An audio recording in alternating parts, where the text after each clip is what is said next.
ખબર ના રહે, ખબર ના રહે કંઈ એવું છે. જય માતાજી. આવો રાહુલભાઈ, જય માતાજી ભાઈ, જય માતાજી. શું થયું? સબસ્ક્રાઈબર ઘટી ગયા? ખબર નહીં ભાઈ, કેટલા બધા ઘટી ગયા. સવારે આજ સવારે 500 હતા, અત્યારે જોયું ને તો 400 જ રહ્યા.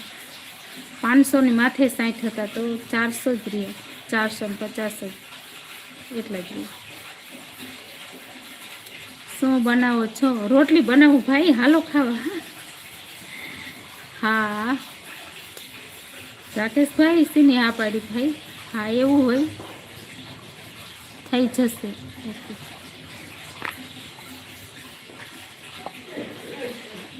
બપોર જોઈએ ને તો નિંદર આવતી હતી, નિંદરે ઉડી ગઈ મારી. ભારતીબેન વિડીયો ડાઉનલોડ કર્યો ને પછી ચેનલમાં તઈ જોયું, બંધ કર્યું ને લાઈવ થઈ, મારી નિંદરે ઉડી ગઈ. નિંદરે ન આવી. મેં તો આટલા બધા કેમ વયા ગયા 1000 100 125